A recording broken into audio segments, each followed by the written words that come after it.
from Joe Wardle. He was towering above everyone else to get that clear. And Rangers might be on to a bonus ball as Morelos homes in on goal and seals the deal.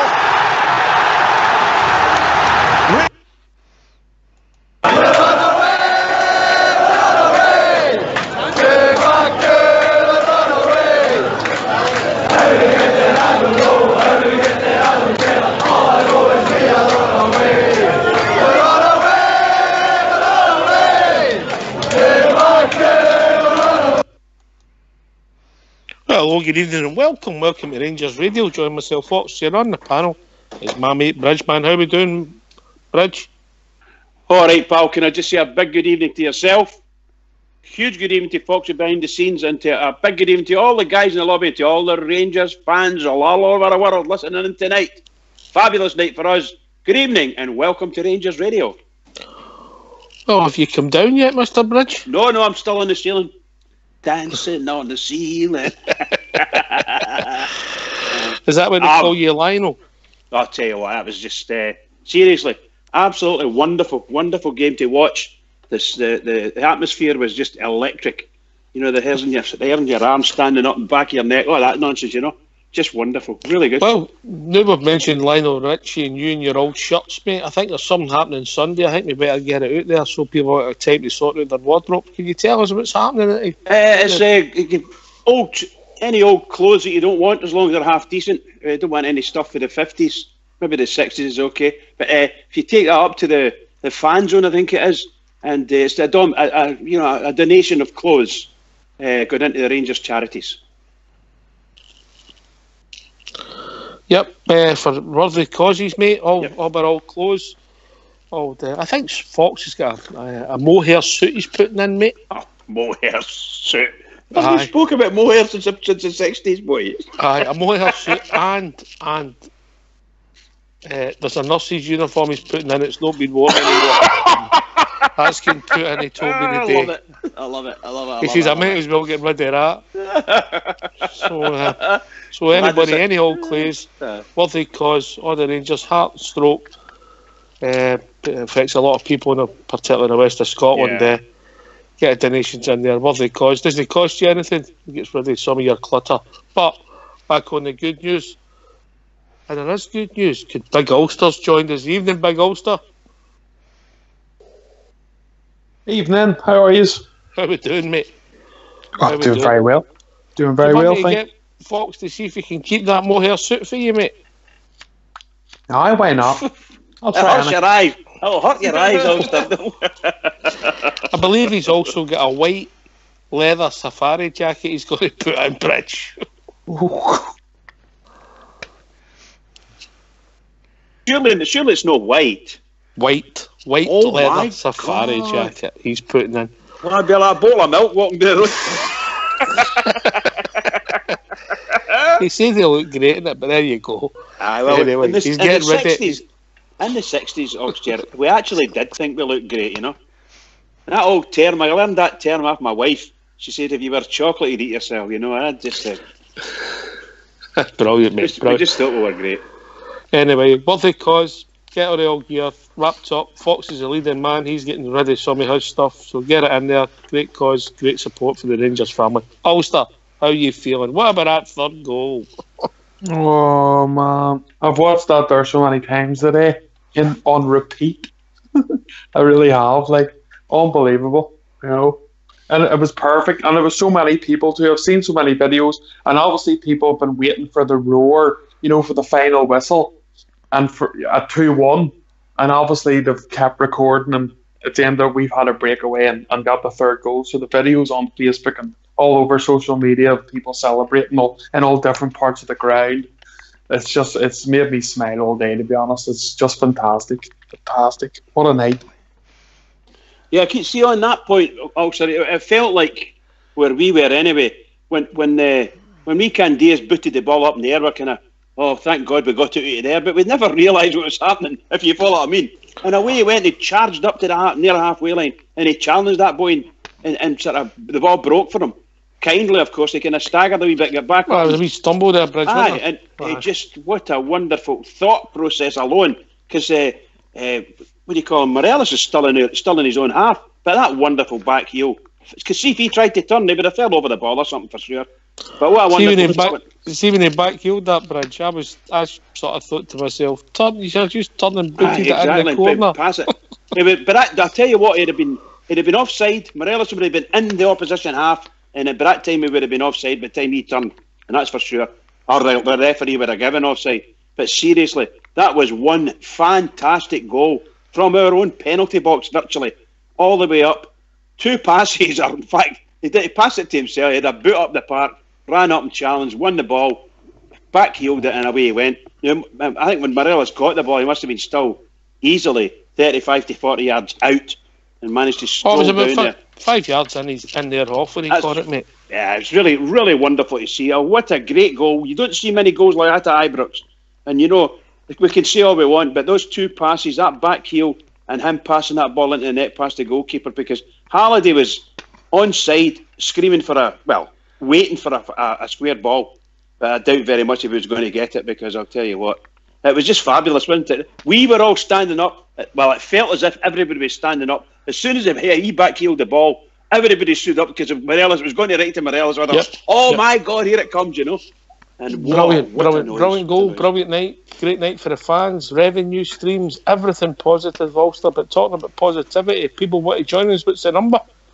It's 0141 356 1972. Where else can they join us, Bridge? They can join us on Skype at rangersradio.online. And if they've been in before, they'll come straight through. And if not, Fox will bring them in and look after them. I've not been so happy since I seen that Olivia Newton-John dancing in Xanadu, Bridge. Xanadu. Absolutely brilliant. I thought, in all honesty, our manager has got, he's got a really good squad, a marvellous squad, and a real cornucopia of midfielders. But really and truly, he never... Was she a Russian terrorist player? Ah, exactly. And he never made it. We were all waiting to see when he was going to make the substitution, and it seemed an eternity before he did it. But really, he's got a great head on his shoulders, knew what he was doing. It must have been, 10 minutes before the end, he made his first subby, put Halliday on or something. Fantastic. Brilliant. Might not even been 10 minutes. It might have been maybe 5 minutes to go. Just great. And listen, I was looking for fresh legs with about 15 to go, mate. I thought Kent and Morelos were looking a bit tired because they'd put up a lot of work in. Wow, but you've got to give the credit to Stevie G, Ulster. He got it right, because it's only the final result that counts. Well, that's why he's wearing a suit. Because he's the gaffer, and it's no a mohair one. It's exactly. It's a proper one, but that's why he's in the position, mate. Because he knows the players, and we know the players too, obviously, because we're supporters. But he knows them inside and out. He works with them quite a lot. And while all of us were screaming as a support, maybe not all of us, but I would nearly bet on it that the majority of us were sort of thinking, let's freshen things up. He believed in the players that were still on the field to do a job for him, and they did. And especially that last goal was, Candias run out to that guy. What a bit of play by Candias to run out and put that guy under pressure straight away, which he did do, and then the lovely back heel into Morelos. It was just a great night, and everybody I thought played their part from goalkeeper right through to the forwards. I don't think we had a failure on the part, Ulster. I mean, everybody's got different views in the game. I read some on the internet today. Some people thought Arfield he was the guy that drove us forward with his touches and thingy. I didn't see that personally. I thought Worrell, Agia, and Morelos. But then when you look at what Tab's contribution was, the penalty kick, the ball in for the first goal, it was okay defensively. Obviously, Cairo said last night he thought he could have tucked in better, but I wouldn't have blamed anybody for that goal. When you get the ball was twice offside, should have never been allowed. But maybe us losing that goal was the catalyst to drive us on, Bridge. Yeah, absolutely. I thought it was very unfortunate. To be honest, from the angle we're at, we thought it was offside, but we're not seeing. Did you like that new service you got last night? The new service? Aye, just letting you know, so when you're doing for half time, you could tell everybody it was offside. Ah, right. Got it. Yeah, got it. Thank you very much for that one. But I must admit, while we're there, we're waiting. We couldn't see, but I heard that the Govan were really upset. The guys in the Govan were raging, and a Coke container get thrown onto the pitch. And I thought, what are they doing that for? And obviously, we were saying, well, he might have been offside, but the referee and linesman, I mean, the linesman's right next to him, for God's sake. You know, it's not as if he's 10 yards away even. He's like 2 yards. But after it, the BT, I watched the BT late last night, BT, and it showed, BT Sport rather, and it showed it there twice. The first pass into the guy who sort of, it was like a wee wall clip, a wee wall pass, wasn't it? There you go, and he pushed it down the wing. Beautiful passes, I must admit. A 15-yard pass, and the wee guy left-footed it onto him. But the two of them were offside. Both of them offside. Yeah. But I mean, don't get me wrong. But it's a fast game done at pace, and if it was the other side of the park and the linesman had sprint down and missed it, you'd be like, oh, it was still in 2 yards away. Just unbelievable. Just unbelievable. Other than that, I thought the linesman and the officials were letting them off with an awful lot, because they did a lot of a real physical blocking, you know. And I dare say when you get to that level of football, you've got to be ready for that kind of thing. But even our big centre halves were getting blocked a lot. And it was admitted it was definite blocking. It wasn't purely deliberate. They weren't looking for the ball. They were looking for where he was, and they were gauging where the ball was coming based on where our player was, and they went in and blocked it. And that's the way they played a lot of the game. Aye, they looked at a deliberate tactic. Yeah. Ulster, can I ask you something, mate? Well, can I say something just quickly before? Depends. Because we've got a wee bit of breaking news. Go on then. Breaking news. Yeah. I've just got a picture there from the Plymouth True Blues. And they're actually at a function tonight with Paul Gascoigne. And he's actually holding aloft. I've got the picture. Holding aloft the famous Plymouth True Blues flag. That's brilliant. So the boys wanted a wee shout out. I think that's absolutely fantastic, and well done, the Plymouth True Blues. I hope he's my big mate there. Is my big mate in the picture? No, he's not. Gaz's took over the show. He's just holding it aloft. Plymouth True Blues. Oh, amazing! I mean, but all the guys and gals from the Plymouth True Blues are there, and they're having a great night. So they wanted a wee shout out, and I'm more than glad to do it. By the way, I can vouch for them. Nearly a night out, mate. I've heard that. Ulster, you're very generous with your shout-outs, Ulster. Oh, they deserve it. Their support is second to none. I'm just winding you up a bit, pal. They show you up, Ulster. They travel all the miles. You don't travel anywhere near that, mate. No, I struggle to get to Kelvin Bridge now. What are you? You're about 33 mile away from Glasgow. Who? Ulster? 40 miles, the crow flies. Is it Ulster you're talking about? I wish. I wish. A bit more. But they were great. Hope they have a great night. The old Plymouth True Blues. All my friends and fellow Bears down there. Brilliant. Ulster, did we look fitter than that team last night? Well, we did. No doubt about it, mate. We were... They run out of gas. There's actually a quote, and I don't know where it is at the minute. I seen it earlier on. I think I posted it in somewhere. Hold on, and I'll get it here. It was actually from their captain, Rapid Vienna skipper Stefan Squab. I think it is. I could be wrong. I have to pay tribute to the Rangers and the tempo they operated in, even late in the game. We could just not keep up with them. Towards the end, we were just kicking the ball up the park. It was only a matter of time before Rangers scored. So that's actually a quote from the guy himself, and on the tempo that Rangers played from 0 to 90 minutes.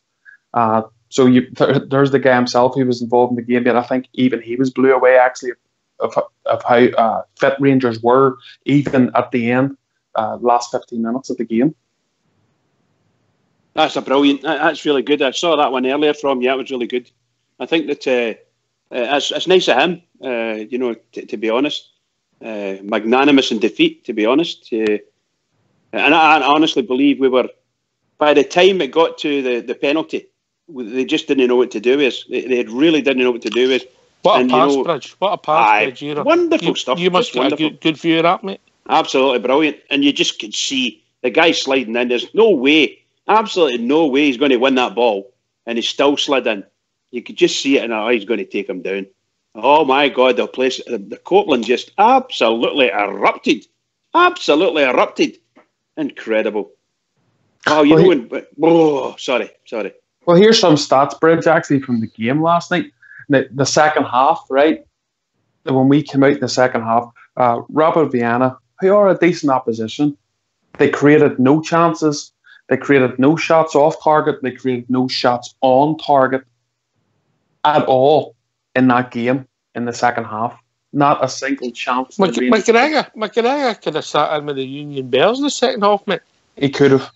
It was actually unbelievable, and I think that goal was very important, Knox, because if they had have won it 1-0 in, you feel sorry for yourself and you feel about the decision and you're angry and that can happen. But I think getting that goal straight away 2 minutes afterwards, bringing you into the second half, really G'd the team up and obviously the management staff and for them to come out in the second half the way they done and put such a dominant performance in was fantastic. Really was.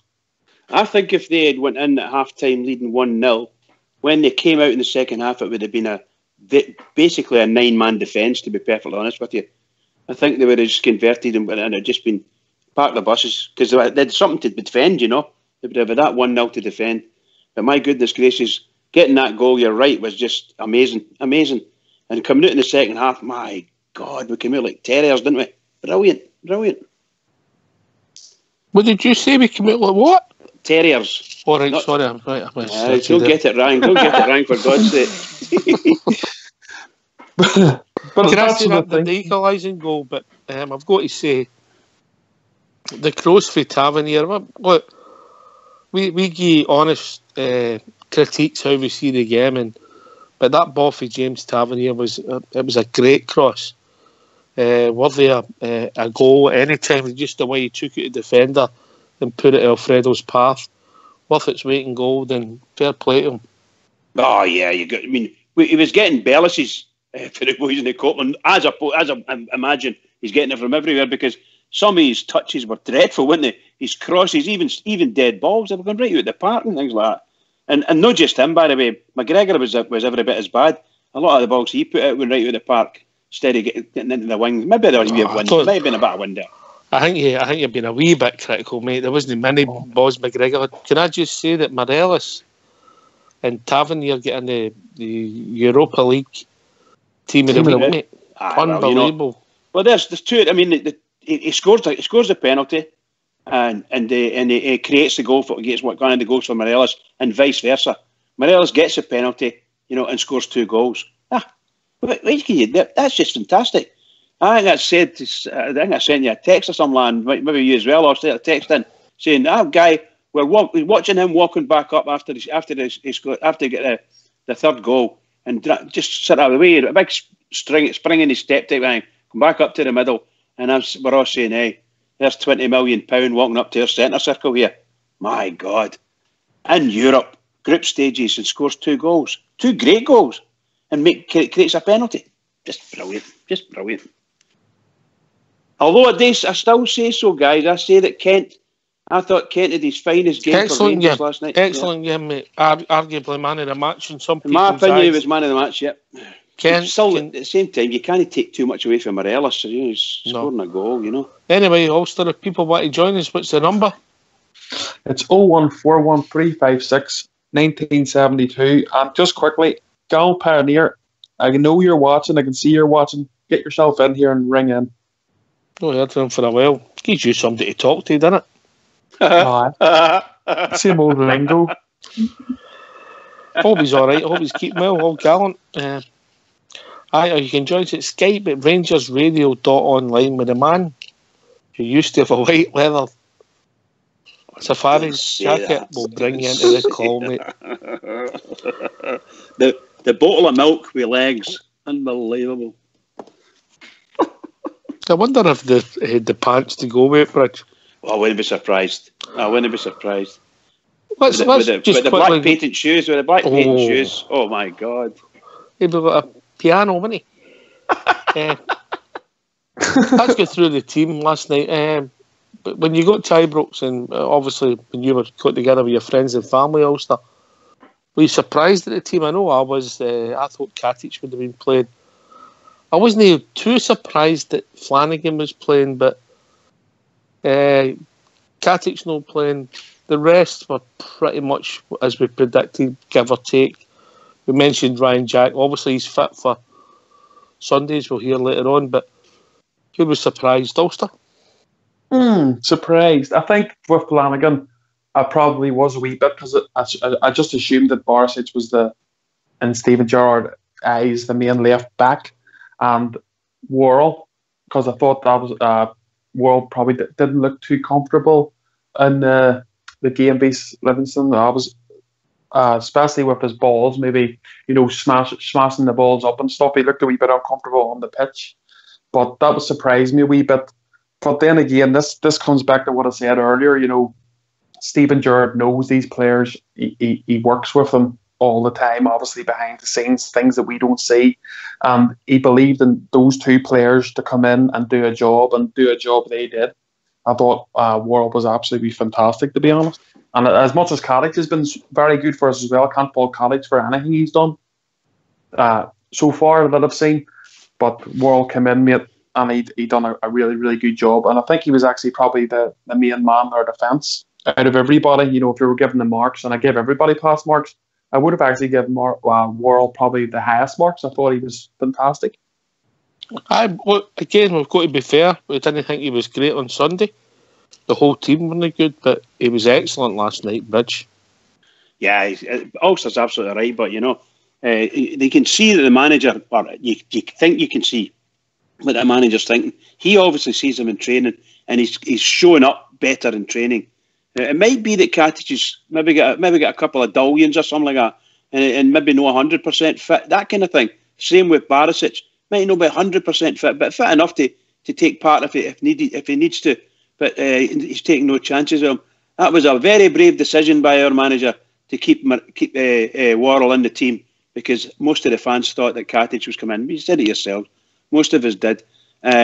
As far as Flanagan's concerned, as I said, it must be that Barisic has got a wee knock, or maybe if he expected he was on the really bench, hard mate. game. I'm sorry, but he might have got a wee knock, and so was Katic. They're both on the bench. I reckon they played them because I expect a tough game, maybe. Aye, maybe a different style of game. That's what I was saying. You obviously got it right, mate. Listen, once again, if people want to join us, what's the number? The number's 0141 356 1972. Or join the Skype at rangersradio.online, where you were brought into the call with a man that used to wear the brown mohair suit. Evening, True Blue. How we doing, mate? First caller this evening, first off the rank. It's True Blue. Do I get a T-shirt? Aye, Fox will give his. Aye. True. Frankie says relax, so True Blue's putting that in as well. Relax. Frankie can go and take a flyer. Don't do it. Great to hear from you, True.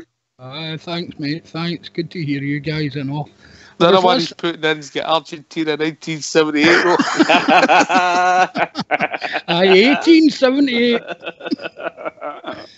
Listen, I watched that. I was sitting last night. I watched that game myself, and it was one of the most complete performances in Europe I've seen for a Rangers team in many a year.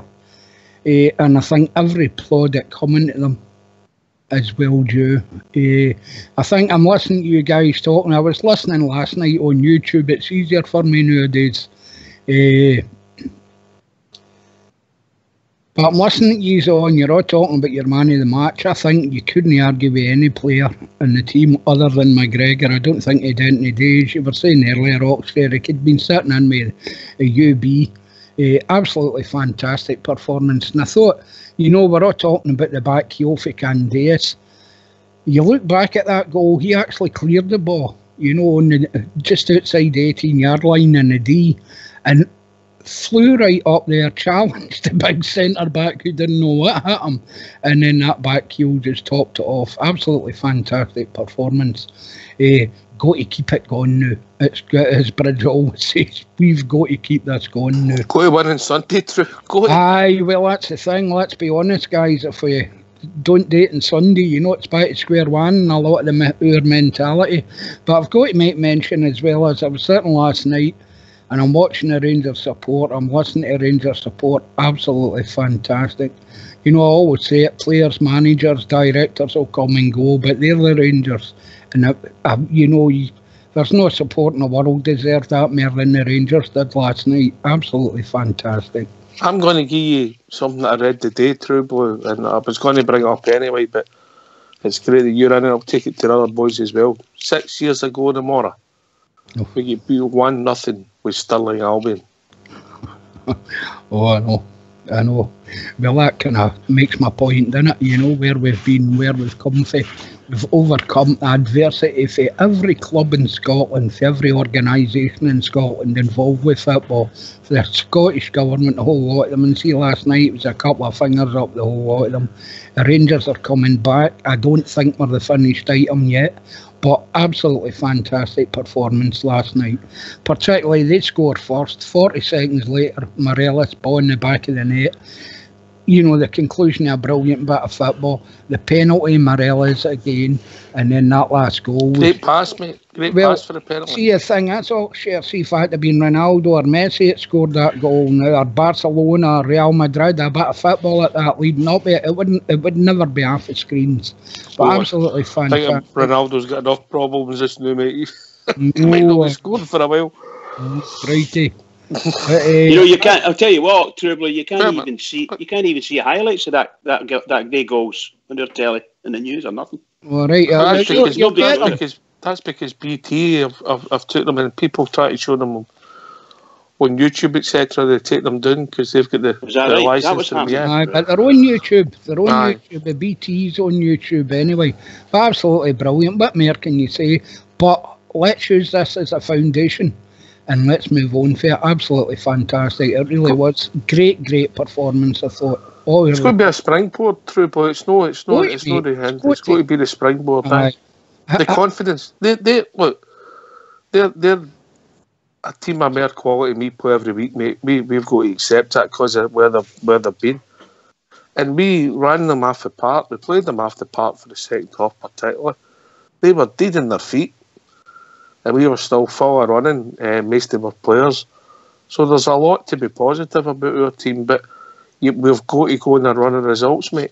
Got to. It's got to be done, mate. No, I'm not saying we're going to win leagues or anything. You know, and Joe Worrell came out today and he's saying if we play like that, you know, we can win the league. Aye, and I would agree with that. But it's up to you, Joe Worrell, and the rest of the boys in the dressing room to ensure every game they take seriously, every game they respect the opposition and play the way they played last night. We've not got a lot of fear for anybody in that league now. If that is a level of performance that can duplicate week in, week out. And I mean that any team. Because I watched theirs last night and all on BT and they get right down. Went one up, couldn't defend it. Salzburg destroyed them, you know. Opposite situation for us. Rapid goal, one up. We're back in the game within 40 seconds. In that second half, tore them to bits. Absolutely tore them to ribbons. No, but it was worrying me last night, True Boy, with the second half. I said, I've seen this movie before. They're playing well. Aye. Of course you did. And they're going to go up the park. And it never happened. And, one of the most dominant performances against a useful team I've ever seen any Rangers side in Europe, mate. Aye, but that gets back to the point I'm making. It was one of the most complete performances I've seen, you know, for many a year. Look, can't give them enough plaudits, can't give them enough praise. I thought it was absolutely fantastic last night. Even, you know, I'm not the biggest fan of Tavernier. I thought he was outstanding last night and all, you know. Brilliant match, you know. You can only see it as you say it. You say it as you see it. Aye, but as I say, you know, I'm maybe been unkind to Alan McGregor there. He had absolutely nothing to do all night. But that gets down to, you know, the boys in front of them. You know, absolutely fantastic performance. Delighted with it. Totally delighted. Can't wait to Sunday now. But tell them, Bridgeman, keep it going, Rangers. Keep it going. I've got to keep it going, absolutely, pal. Absolutely. But There you go. That's my summation. Have you got any clues you want Fox to pick up on Sunday with that bag he's got, mate? Don't start me about Clayton. I should be somewhere else tonight, by the way. Alright, okay. Alright, okay. Say no more. First Friday in October, Stuart. Yes, say no more, mate. Tut. Anyway, so look, the manager. Let's have a quick couple of minutes about the manager. Then we'll hear from him. Is he the catalyst for all this? He's taking players. I think somebody mentioned it last night. I think it might have been Fox, who haven't played a lot of games. Inexperienced, like Goldstein, Katic, Worrell. They're novices in the game, really, when you look at the amount of games they've played at the highest level. And he's got them 10 games undefeated in Europe as the manager and his backroom staff. Bridgman. Yeah, the guy's just marvellous. Just marvellous. And you saw the way he was actually celebrating every near thing, every goal. He's a superb jump up in the air there. I thought to myself, you get yourself stripped and go in this park, Just brilliant. Nah, the guy's fantastic. He's done really well by us. You got to give him his credit where credit's due. Also, he'll need to take whatever's going his way because of the poor performance against Livingston. But within a week, he's bouncing back. Within a few days, in fact, he's bouncing back. He's got his team running. And may I say, a wild guess, but that may in fact be his strongest 11 that he started off with last night. That actually, in his mind, he may have found his strongest 11. And if he does, and as we say, Rudy Bear's always been saying that, once he finds, and I think Ulster too, when he finds his strongest team, don't tinker with it too much, and that's when you can add, you can pull and push, but you found your strongest team, use it the most, do it. What a wonderful performance. I have to say that, wonderful performance. True Blues right. Ibrox, it's a long, many a year since I felt like that at Ibrox at the end of that game. It was just absolutely incredible. Just incredible. Yeah, Ulster, that's true. Yeah, I have to agree. Don't get me wrong. I'm not trying to say beating Rapid Vienna is the be-all and end-all. I'm not trying to say it's something that we shouldn't accept years down the line. But if somebody had said this to me, actually, 3 months ago, that you would go to Villarreal away from home and draw after being down twice. And then Maribor. And Maribor as well. And Rapid Vienna to go 1-0 down to come and win 3-1. I'd have said to you, wise up. I would have. I'm being straight with you. I'm being honest. I would have just said, come on. You know what I mean? We're way off that mark. And I would have. But he's done it. The manager has done it. He's actually done something. There's in Scottish football, to be undefeated in 10 games in Europe has only been done once before. And there's only one other team that's done it before in the history of Scottish football, and that's actually the Rangers 92 side, 1982. They set the marker, and Stephen Gerrard's come in. He's put a mentality into his team, and they have actually matched that same statistic, which is actually unbelievable. It really is. The difference in that stat is at the same time they went 34 domestic games undefeated as well, mate. Well, but that's gonna. I believe in them. Is that coming? I think it's going to come. It's it's as I said last night. Stephen Gerrard has played these Europe. He's played in massive games in Europe, so he knows how teams perform. He knows how great managers that he's played under sets his teams up in European football, both home and both away. And he's took obviously different wee things from each manager that he's played under, and he's introduced that into his own style of management to try and get results, which has worked for him. Scottish football is a wee bit different. You've got teams that maybe play 8 men behind the ball. You've maybe got players that maybe aren't up for it just as much because they maybe think, oh, it's Livingstone or it's whoever away or Motherwell. You just turn up sometimes and you just beat these teams.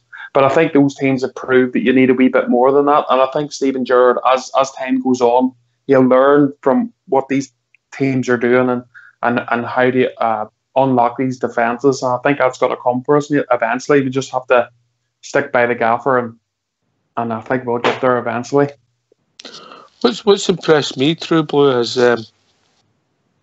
he's got confidence in his convictions, mate. I don't think any of us picked Worrell last night. He put him in there. Katic was on the bench. If he thinks it's right, he's doing it. I see a bit of discussion going on in the lobby about the best team and all the rest of it. I think they very much pick horses for courses. You know, and I think you'll see Barisic and John Flanagan swapping now. I think you'll see Ryan Jack coming in and out, Graham Doran's in and out, depending who they're playing and all the rest of it. Now, if you think, but no, I was totally hands up. I admitted it. I was underwhelmed when Steven Gerrard came in. I just thought it was a risk too far. No managerial experience and all the rest of it, but I think he's brought people in round about him that will support him. I admire the man's honesty. He admitted he got a couple of things wrong on Sunday there, but I think that's very much his approach in it. As you know, the team will change depending who we're playing and all the rest of it.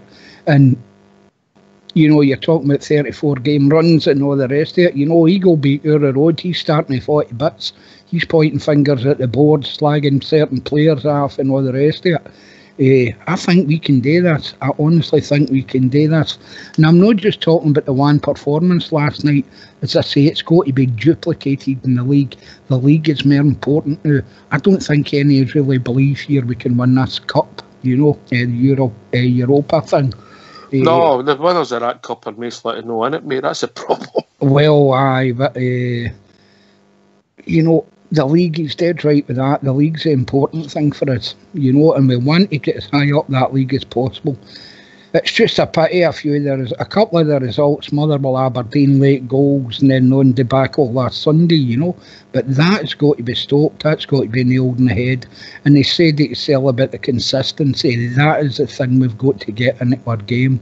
We've got to play like that, or at least attempt to play like that, with the same attitude week in, week out. I mean, you guys are talking about the fitness level. That was evident in the second half last night. They were puffed right out, you know. And I thought Rangers were running them ragged. But Stevie Gerrard, so far, it's plus marks for me anyway.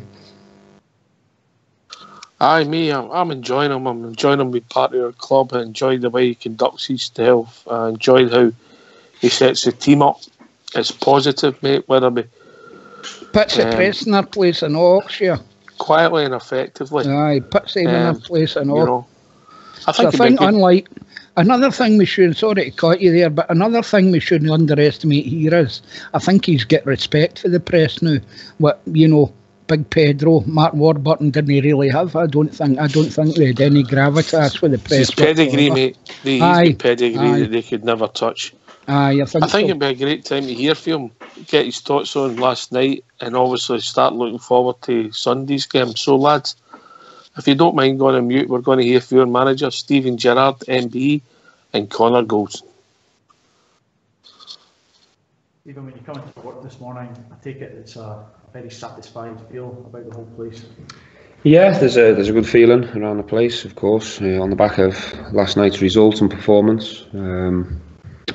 Players are in good spirits, but you know the atmosphere has been really good from the moment I walked in, and you know last night's the chance for the players to enjoy the performance and the results, and today.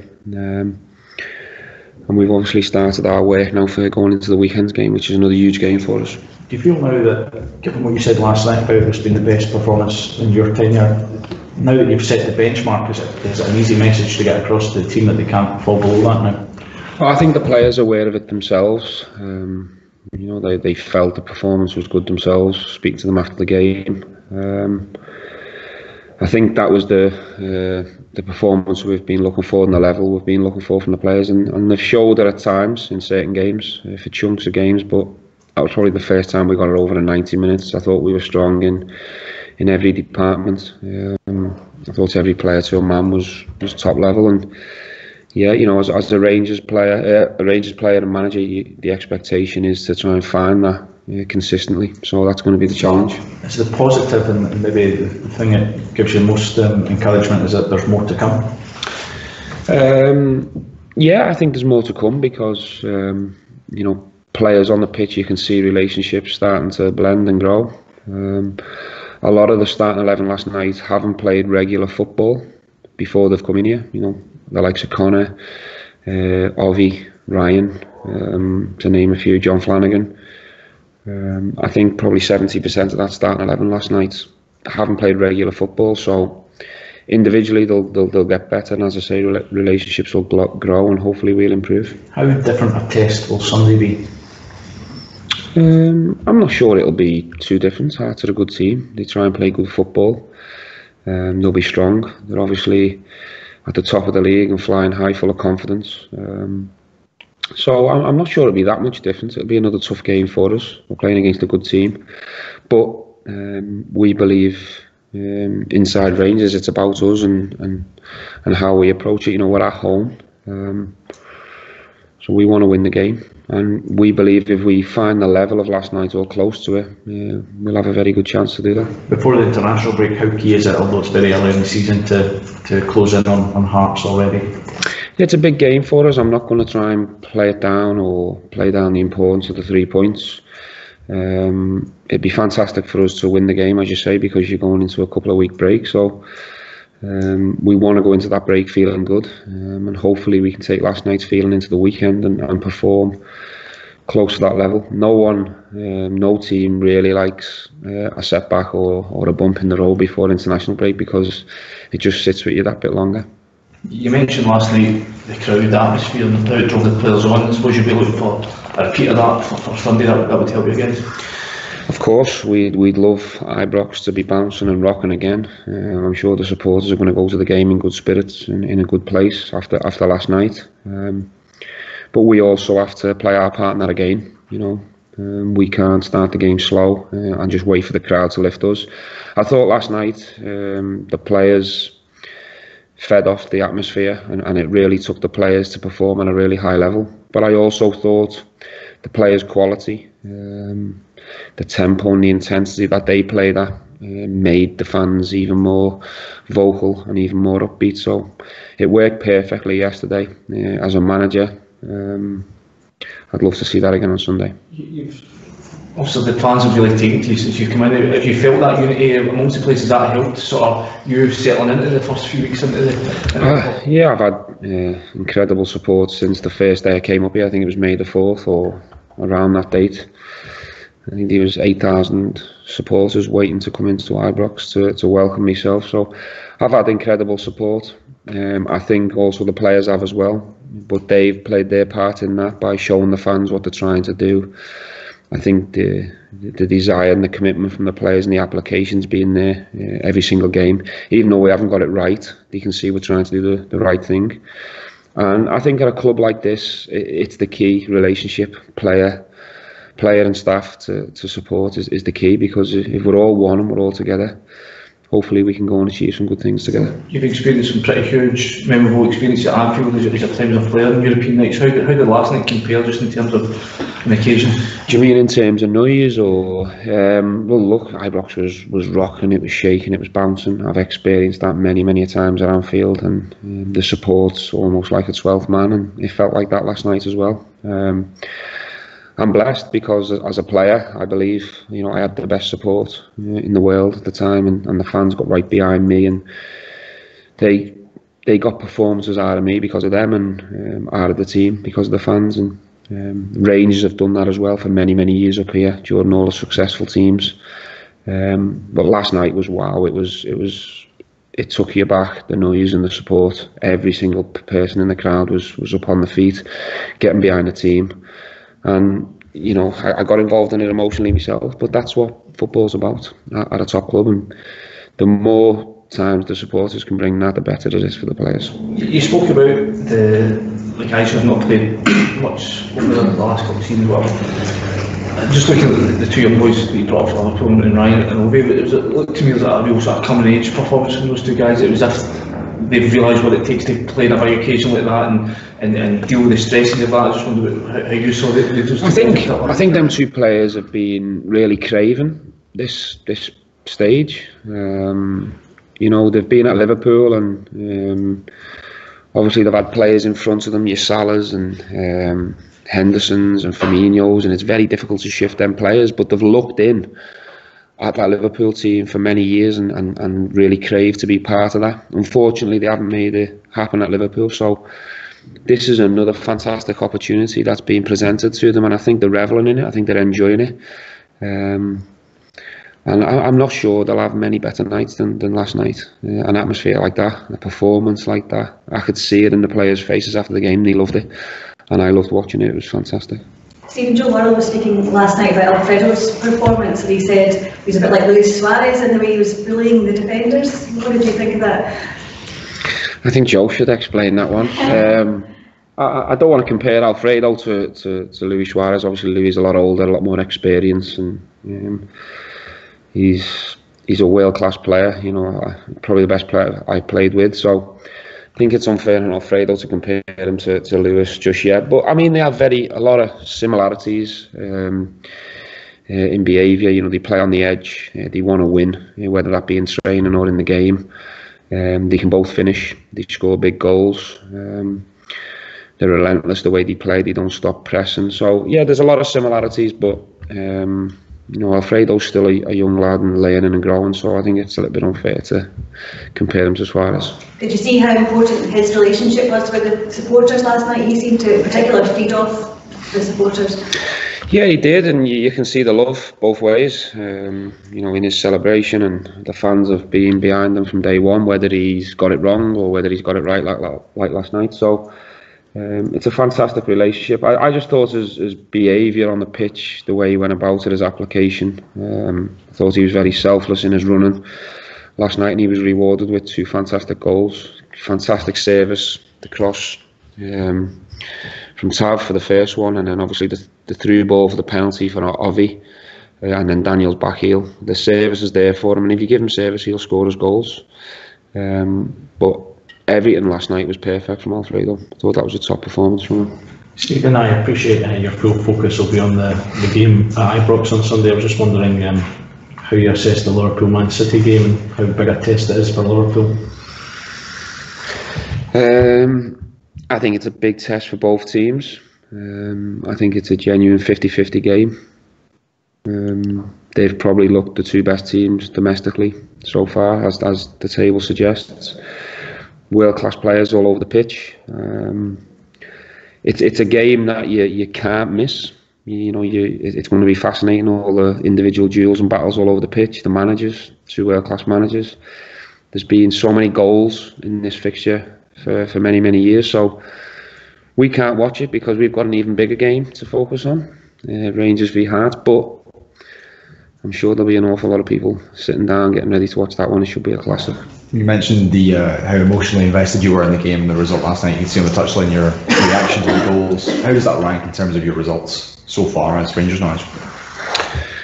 We've had a lot of big results, a lot of important results. I think, you know, our result over at Villarreal was just as important, away from home.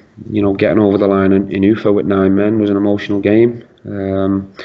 But that's the way I played the game, and that's the way I'll coach and manage, because I want to get involved. I want to be part of it with the players, and that's what it's about. You know, they're the games that we all want to be involved in. It was an incredible experience, and I want more. I want more of them occasions, and I'm sure the players do as well. How does that result rank in your sort of list of achievements in your career?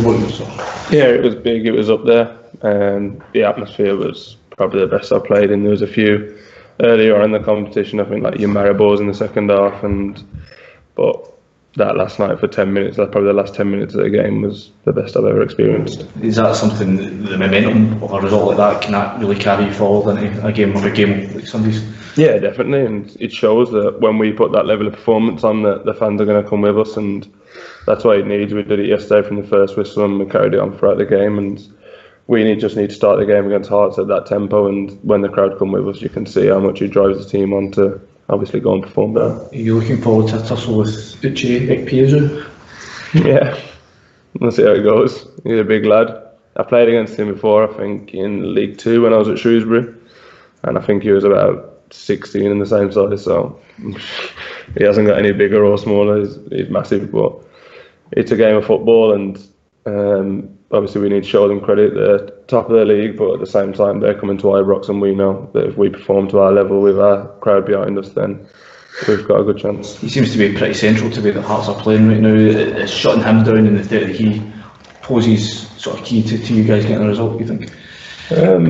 Well, we have to show them more respect than one player. I think they're obviously a good side. They're flying at the minute, winning games of football every week and not conceding many goals. So I think it's a whole 11, but obviously he's doing well. Naismith's doing well, obviously, up front. So it'll be a good test and we're looking forward to it.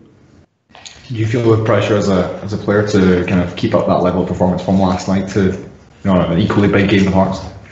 I don't know if it's pressure or probably more confidence of going into it now after that. You look at obviously Sunday and then going into Thursday night, that's probably more pressure when you've had a bad result on the Sunday and you know you've got to turn up at home in front of 50,000 people. But now I think the boys are full of confidence. We've come in this morning, it's a lively dressing room.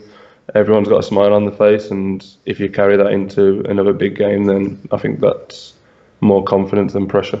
How did your previous meeting with Ikpeazu go? I actually can't remember. I just remember looking at the size of him thinking, you're a big boy. Well, I don't remember. Connor, the manager, was saying there about players that maybe haven't played a lot of first team football now getting up to speed. It's as if you've had half a season already, given all the European games. How have you found it, and does it get easier as it goes on? Yeah and no. It gets easier. Your match fitness now, you're just used to playing games of football. Obviously, we can't do much in training these days when there's Thursday, Sunday every single week. But at the same time, when you're not used to it, it's tough, and you can't imagine. Like, you look from the outside at boys, the top players who play 60, 70 games of football a season, and they get scrutinised when they have one bad game. But it's tough playing every single week, twice a week, recovering, trying to get straight into another game. But at the moment, I'm loving it. I'm just loving being back playing football every week, twice a week, and there's nothing better. That's what you want to do as a professional footballer. You just want to play, and I'd rather play more games and have tough training sessions. Is it similar to playing in the Football League down south? You've got so many league games and you are playing sort of twice a week. Have you seen similarities with the schedule you guys have had so far in that sense? Yeah, definitely. I think it's even tougher. Like the Championship and below, there's probably 46 games in the season, but we're looking at it now. We're looking at a 60-game season minimum. So it's going to be tough, but we've got a good squad now. You look at boys who were on the bench yesterday, probably our strongest bench, and boys not even in the squad yesterday. And the strength and depth we've got is going to be needed for our season, because it's going to be a long, tough season. But I think the squad that we've built now is ready to cope with it. You've had to adjust to play beside Joe to Nicola. How much of an added benefit is that to you that you've got now got this competition? Guys can sort of come in and out of the team and give you those fresh options when legs perhaps get tired. Yeah, it's good. We needed it. Nico was brilliant at the start of the season, and Joe was just as good last night. And it's one of those now where whoever plays, we know that you need to do your job, or you might not have your shirt next week, and that's the pressure that you want. You don't want to be going into games thinking that you're going to play every single week, and we know we have to perform, and that's only going to help ourselves and help the team. Thank you. Cheers, thank you. Stephen, Ryan might do that. Ryan, he's available. He's available. Not at the moment. No, a couple of bumps and bruises, but not a major. Oh, thanks for that, Fox. Go back, gentlemen. Yes, indeed. Yes, Yep. my man. Pretty subdued, Stephen Gerrard there. I think you might have had a wee night celebrating the result, Ulster. Yeah, definitely, mate. And here's the main thing I took out. I took a lot out of that interview, but the main thing I took out of that interview was, like, this guy has been involved in Champions League finals. He's been involved in winning European UEFA Cup finals in the past. But for him to actually say, when he was asked, what did you think about the Ibrox atmosphere, and the words to come out, wow. Just wow. Just fabulous. Yeah, just wow, and that tells you what Rangers Football Club is all about. Now, we've seen Stephen Gerrard with the last two goals winning, he was jumping about like a lunatic. And that is what it means to be Rangers. Tavernier, who has been involved in our squad for the last 3 years at least, and for him to say that was the best atmosphere that he's actually ever been involved in. And you know what that tells us? And I would say to Tavernier, what that tells him is, if you bring the good times back to Rangers Football Club, that's the atmosphere you'll get all the time. So it's up to the guys to now take that atmosphere in and think about it over these next couple of days and think, you know what, I want more of that. It was great to have it, but I want it more often. And the only way they'll get that more often is by putting more and more and more performances on the pitch. And if you win league titles, if you win Scottish Cups, if you win League Cups in Scotland, you'll get the same atmosphere tenfold again. That's the challenge up to the guys. Put it in. It was a great performance. Now let's put it in the league, and you'll hear support you'll never have heard before in your lives in football, because there's nobody better than the Rangers support when things are going right. True Blue. Aye, bang on, big Ulster. You nailed it there, mate. I was laughing at... I was sitting here laughing. I was on mute. I'm laughing at a comparison with Morelos and Luis Suarez. A few years back with John Daly and Kevin Kyle. They were more like Louis Armstrong, weren't they? But aye, good stuff. You know, I get the impression that Gerrard, he's put that last night behind us and knew it's a Hearts game as the impetus. Aye, great stuff. It's just buzzing at the minute, guys. Just completely buzzing at the minute. But I like Gerrard's answers in the way, you know, as I say earlier, you know, he garners respect for the press. But listen, guys, I need to drop. I need to go, alright? Alright, mate, you have a good weekend. I'll maybe speak to you soon, mate. Right, okay, Cheers, cool. Cheers, right, pal. right, lads, no surrender. Speak to you soon. Absolutely. Cheers, he'll be away clearing out his wardrobe. Yeah. Can I just say that when you're talking about, we're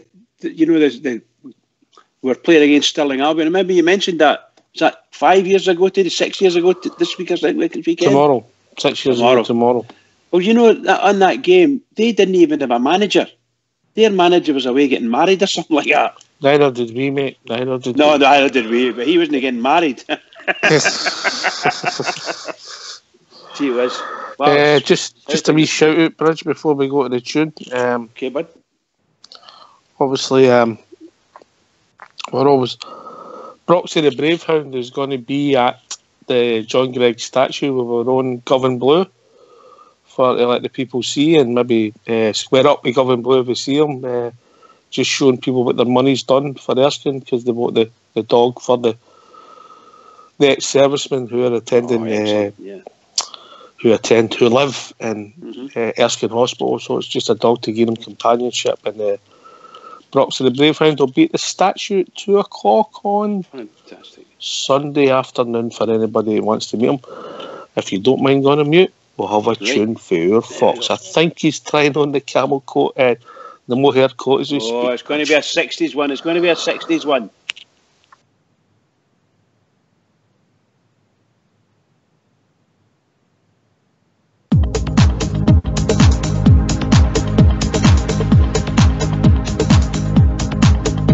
The boy got so young, to Glasgow City they'd come, seeking fortune and when you way of the life.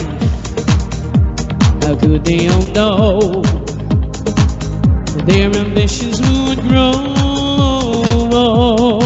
Such a beautiful story, when here's how it goes.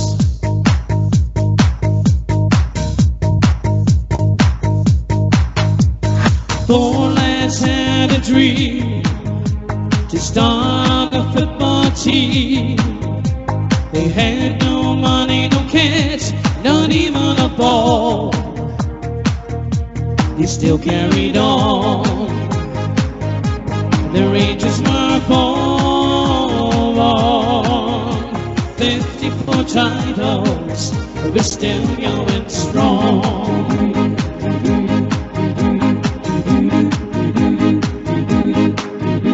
So hoist up your Rangers flags, sing with your hearts and voice. We celebrate the greatest club in the world. Let our history show what we already know. We are the Rangers, the greatest of all.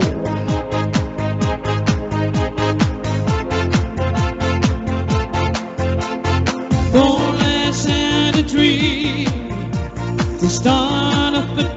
team. They had no money, no cash, not even a ball. They still carried on. The Rangers were born.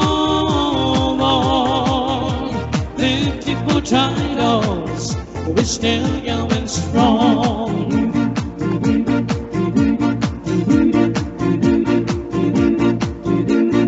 Goalless had a dream to start a football team.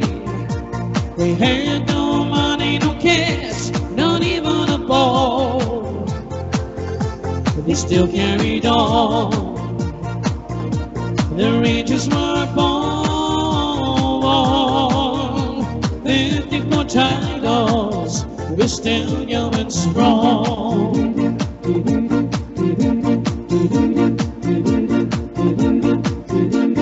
Goalless had a dream to start a football team.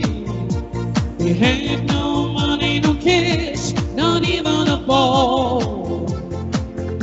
But they still carried on. The Rangers were born.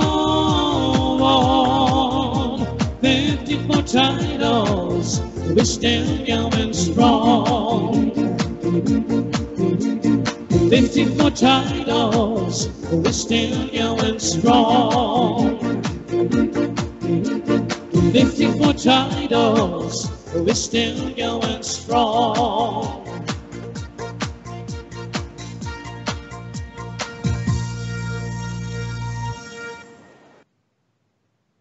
"54 titles, we're still going strong." Do, do, do, do, do. It's a great tune. Great Superb. lyrics, Fox. Just super, super Rich, duper. aye, great lyrics. Be back, Big Ulster. Yeah, I'm back, mate. If people want to join us, give their thoughts on maybe last night or look forward to Sunday's game. What's the number?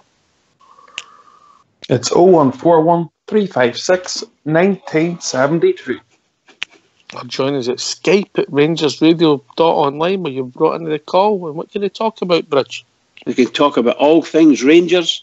If they want to talk about anything else, they need to get quiet conversation with Fox. Bridge, man, it's not just on the park. Things are really positive in the whole big picture. Things are moving off the park, mate. Oh, yeah. I think we were speaking earlier about the strip sales, shirt sales. I mean, they're outstripping everything, excuse the pun. They're outstripping I see what everything. you've done there. I know. They can't make them fast enough and supply them fast enough. So a statement's come out for the club thanking everybody for their patience and that, sort of saying that any orders that they've had, they'll be serviced next week and there should be deliveries. That everybody's working very, very hard. Apparently, it's the biggest volume of orders in Britain this season. I think we've outstripped all the top teams in English Premiership, so we're outselling them. It's just amazing. Back to the days before when we were one of the highest selling clubs for shirts, that is, one of the highest selling clubs in the world. It's just amazing to see. Can I just say also, while we're on this type of subject, there's something about Facebook or I'm on follow. I was on follow, and they said that BT Sport showing the Rangers' third goal has had more than 500,000 views, and I think it was obviously getting viewed on Twitter or something like that through BT Sport. That's only 4 guys that's watched it, mate. Well, I'm one. That's all. I watched that 400,000. 500,000 views. Unbelievable. Just unbelievable. I watched that 400,000 times. Yeah. There's another crack. I don't know how you guys going to follow, but there's one on there where the guy's standing watching the game, eating a packet of crisps. Oh, he's waiting. He's trying to be quiet. He's trying to be quiet, and they're watching the third goal, and well, fabulous. Just you see that, Ulster? I think I've got it. Actually see that. I've got it. I'll put a link in the lobby, mate. Just fabulous. Unbelievable. And I'm saying to Caddy, that'll do. That's what I'm like. I just burst out laughing. Never in your life, she said. No, you're no quiet. No, I'm no like that. Oh, it's just great. It was a funny one. It was funny. So looking forward, what disappointed me with that press conference? Gerrard's not there to talk about Liverpool. No, but I think it's one of those questions they've managed to ask him a question that's still close to his heart. We have to allow that, you know. And he's managed it well. He's said a couple of sentences on it, and that's it done. He hasn't been disparaging to his previous club, and he hasn't been over the top about them.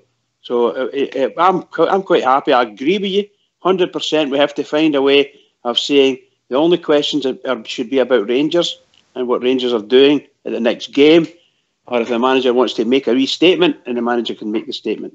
Other than that, only about Rangers. We have to find that. Mind you, I've said that for a number of years. All of us have. It should only be about Rangers in the next game. Never mind any other clubs. I mean, that's stupid. They were asking these questions about them across the city, weren't they? For a while. My God. Cuckoo. Yeah. The thing about the strips, Bridget, obviously the demand. I've just had the Newshound text me. He's been looking for 2 strips. He's been waiting for 2 weeks in them, coming now £190. But to be fair, they're bespoke sizes. CC has to get, you know what I mean? Bespoke enough. They don't do them that small and that width, you know what I mean? So they've got to be made specially. So hopefully they'll be on their way soon. He's going to kill me when he sees me. Yeah, it's going to kill you. But great news. Great for the support. Everybody proud. Obviously, there was another thing broke, Bridge, about the shop, etc. That's all slowly coming together, mate. Yeah, that's what it sounds like. I think there's, shall we say, the remnants of contracts with the Sports Direct. They should hopefully be all completed by either end of January, end of February next year. And that's when we'll see some movement, I believe, vis-a-vis any renovation within the shop and whatever they're going to do with it and how we're going to handle it. As you say, it's small steps, but slowly catch a monkey and let's go on with it. I would think that'll become the Hummel superstore, don't you, Ulster? Yeah, well, eventually. And that's what we want, you know. We want to get away from Sports Direct and all those things because, you know, we don't mind anybody. You know, obviously, if you're going to make a deal with a club the size of Rangers, you're obviously thinking about yourselves as well because you're looking to make a few pound, of course. And that's what we all know that, you know, if you're going to get a contract, you need to make a return on your investment. But it's a fair return for Rangers Football Club. And in the past few years, it hasn't been a fair return for us. It's all been in one favour. And basically get away from Sports Direct and to cut those ties and to get involved with somebody like Hummel, who's going to give us more of a fair deal. I'm all up for that. All right, talking about people who get a fair deal, we've been joined by the one and only Travel Rock. Evening, Travel. Good evening. Travel Rock. Ulster, thank you very much for that gift, mate. Much appreciated. Wee man loves it. Oh, I'm delighted. Well, you give me a good gift, so I just give you a wee small return, mate. I'm glad the wee man likes it. No bother, mate. Brilliant, mate. Brilliant. How are you, mate? Very good, aye. Are you getting that James Tavernier tattoo yet?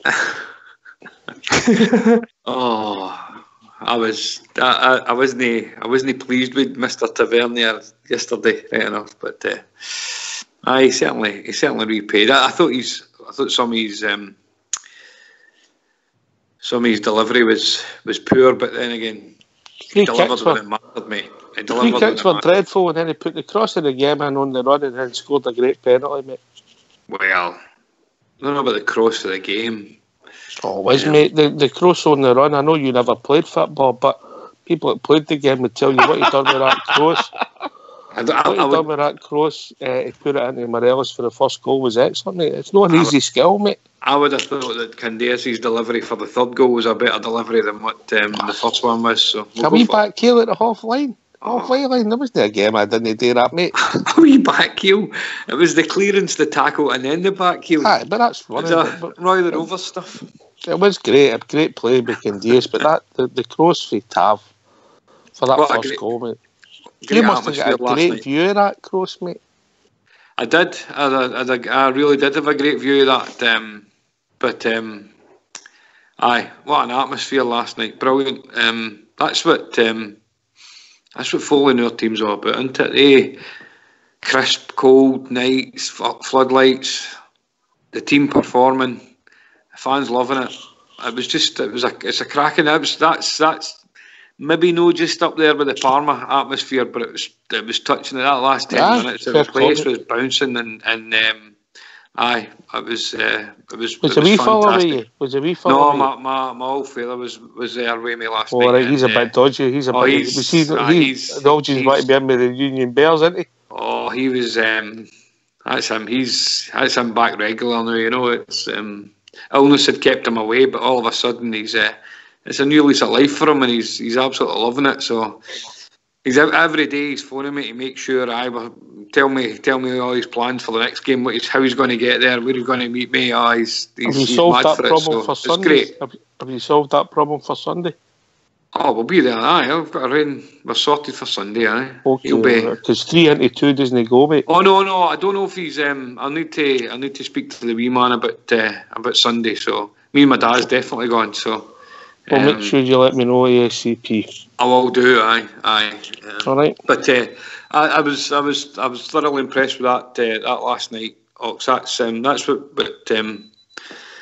I suppose all the pain that we've had for the last few years. You can quickly put that at the back of your mind when you're watching what we watched last night and get that performance for the players and the management team. Because I think everybody in the stadium was calling for substitutions, but I'm glad that the manager did what he's good at and held his cell tight for it, and the players delivered there.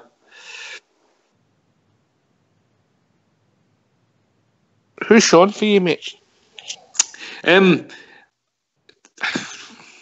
It's good. I thought defensively, I thought Worrell was excellent. Flanagan, I thought had a decent game as well, because that boy that he was up against, he was a player that number 97. I thought Flanagan done well, and I mean their goal was offside, so it's hard to be too critical of Flanagan for that there, because he'd done his job. It was just the linesman never done his job. But defensively, I thought we were excellent, because the goalkeeper didn't have anything to do. So, but Worrell had been got a lot of criticism for Sunday, which I thought was a bit misplaced, because nobody played well on Sunday, but Worrell was a colossus. I thought he performed excellent last night, and good tackles, good distribution of the ball. So there, Ajaria was quite quiet, but once he found his feet, he was winning tackles, he was turning away with the ball, so that was good. Morella's great. The finish for the first one, that could have been he could easily have strayed offside, but he didn't. Oh, what a cross, but it was a cross that made it. Aye, fair enough. That was, I was going to say the old, even a broken clock can be right, whatever, but never mind. We'll leave it at that. It was the finish that impressed me more than the cross. And then Kent was good. Candace was very. There was a load of them. Arfield was his energy is brilliant, and he gets himself into positions. But hey, one of these days, I think he's going to have a cracking game, Arfield. But it was great. It was just a great night all around. Magnificent, mate. Look, I was hoping we'd win, and I thought if we do win, it'll be touch and go. But we absolutely deserved to win, and the 3-1 was the right result. It was one-way traffic. Oh, so that second half, it was just they couldn't clear out and have any possession, and we just kept going and going and going, and that was fresh to see that after the horror show we had on Sunday. So I think the manager maybe said it. Let's just treat it as a bit of a blip and get back on the road again. And that was the place should be buzzing on Sunday. Eh? We should be getting into that with full of confidence. I would think so, mate. If we carry on, if we play what we did, mate, we'll win. It's as simple as that. If we get anywhere near the Eggs, and I mean anywhere near them, we'll win on Sunday. And in fact, we could win with at least a couple, you know. Aye. I listened to the post-match show, and I was desperate to hear Bridgeman, but I was wondering how he was getting on, how he's if he had a good time last night. Impressive crowd as well, 47,500. That's good. That's good turnout. I actually thought that I thought it was closer to the nearer capacity, but there maybe must have been empty seats up in the club deck, because apart from a few rows in the Broomlawn, the place looked full. That's where the spare seats were, the back of the Broomlawn, mate. Yeah, but they also got to remember UEFA. They demand certain amount of seats kept free for the biggies, the bigwigs, and half of them don't ever turn up. So you end up with a whole swathe of seats somewhere in different places in the stadium, and they never get touched. No, you see it badly at big international matches as well. It's just dreadful, But yeah, I thoroughly enjoyed it. Thoroughly enjoyed it. It was great. The atmosphere. I was saying to Oxchair, haven't they felt like that at Ibrox for many a long year? Just wonderful stuff. That's what I'm saying. Bridge, I was kind of comparing it to that Parma game. I remember when I could just remember standing and looking and watching the whole of the Govan Star, the Sandy Jardine, doing the bouncy, and I can remember just stopping and looking at it and thinking, I've never seen anything like that in my life. But last night again, just looking around in the whole stadium doing the bouncy, it was great. It was just everybody around about me. Did it not remind you of the Frankfurt game travel? Well, I would rely on yourself and Boxer to keep me up to date on that. So I have to say, Travel. I remember being at the last time. I think the last time we played Rapid was way back in 1964. We played them at Ibrox and beat them 1-0. So I remember that game. Don't remember too much about it, I must admit, detail-wise. They've never won in Scottish soil, mate. I find that quite... but they were a great result in Manchester once, I remember. Yeah. They were a big team, eh? A big hard team. Hard team. They were, aye. They let us know about it as well, I'll tell you. Mm-hmm. I think we're in for a bruising encounter when we go over there. I think it'll be a different game, Bridge, and I'll tell you why. What it looked like to me is they talked about the physicality of the Scottish team and went back the way. We don't play like that now. And they blocks and all that were deliberate, and it was mental. It was mental. Bridge, man, when we go there, that'll be a deed game, that, because we'll have 10 points banked and we'll have already qualified that. Yeah, that's a good shout, and let's hope it is that. But the truth is, they've set the mark. They set the marker down. They know what they're going to do against us when we get them over there. They've got to stop us running, and we ran at them, particularly second half, and we ran them right after their feet. Ran them after their feet. They didn't know what they were doing. At the last 15 minutes, they didn't know where they were and what they were doing. And Rangers were, to me, outstanding last night. Outstanding. What's it, Eddie? Whoa, that a dog chasing me. Whoop. I think the young Ryan Kent showed everything he could do for a young lad. He's got all the energy, all the tricks, and he used them all. And Nigeria came right onto a game. Oh, my goodness. It was fantastic to watch. Fantastic. Beautiful passes. Oh, wonderful. Koulibaly worked hard for us. He done a lot of the unglamorous stuff, Bridge. He wasn't on the ball that much, but he broke up play and he covered a lot of ground, mate. So hopefully he's back to full fitness and can kick on again, mate. Absolutely. No, I have to agree with you there, Ox. I think that Koulibaly, certainly, that was his best performance. We've seen him since we were just saying the other night, he hasn't looked the same since he came back from his injury. Well, he was starting to look good last night. Yes, he covered a lot of ground. Made a lot of passes. Yes, well done. Really, I don't find a failure in any player. Not to me. But that looked to me as if Koulibaly got the tackle in that boy for their goal as well, was it? Aye, it was a bit past it. It was a bit past it, right? It was just one of the things, mate. I mean, obviously, I was watching the TV. I wasn't there last night, but I was still screaming. You could just tell that when that blatant offside they were doing the wing, it was going to end up a goal. You get that feeling, Travel, Well, I'd called the foul even before that. I thought I was disappointed the referee never gave the foul for the foul on Worrell, but it was hard for me to see the offside because I'm up the other way. But everybody round about had started shouting a couple of minutes after it. I don't know if people were looking at it on their phones or whatever, but there was demanding it had been offside, but the horse had bolted by that stage. But hey, it was a great response for the boys, and we deserved to go in there at least even, but we certainly didn't deserve to be behind at half time, I think it made it all the more juicy, to be perfectly honest with you, and knowing that what the result was from them across the city and their result, it made it really key. I mean, the place just changed, Oh, they get beat. Right, let's get in here. Come on, we've got to win. And that last 10 minutes was just unbelievable. And everybody walked out with their head held very high, very high. The subway was bouncing, I tell you, bouncing. You back, Big Ulster? Yes, I'm back, mate. What was a few highlights of the game for you, mate? Oh, the highlights.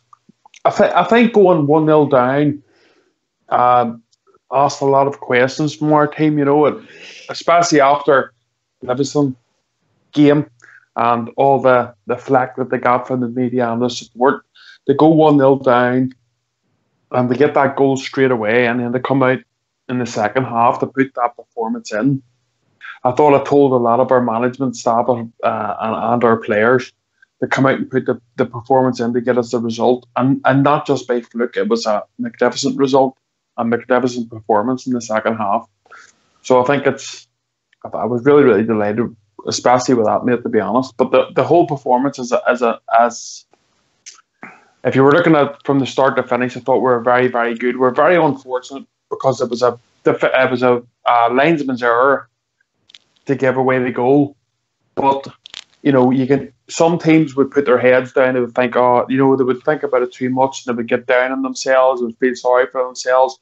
But for our team not to do that and just say, you know what, we're good enough to beat this team, we're good enough to go and put a performance in, and to not think about that or draw on that too long and just go and get the goal and then go and finish the team off like we did in the second half. That told me a lot, to be honest, of our squad.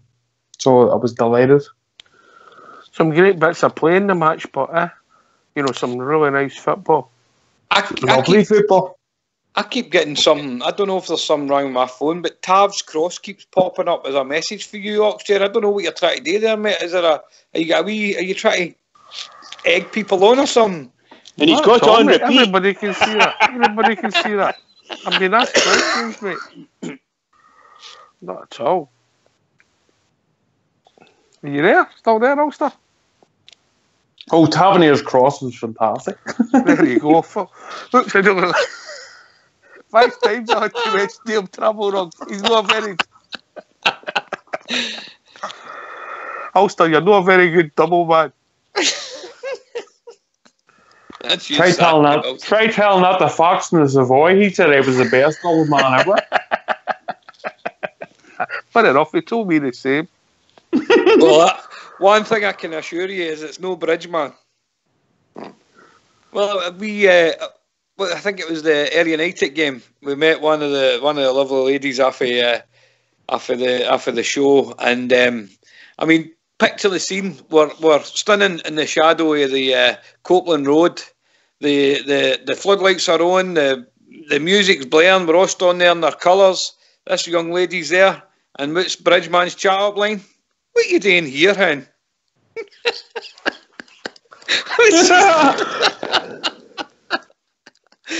I'm thinking, I expected Bridgeman to have more off the tongue than that, but no, what are you doing here, hen? That was a step up. Do you come here often? You ever been to Arrows, though? Bridge, you want to come back in that? No, he's hurt me there. He's hurt me.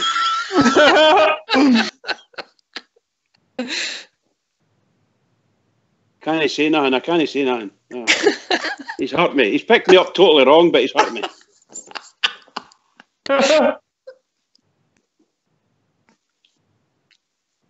I'm upset. Easily upset, mate. Brilliant. What are you doing here? Brilliant.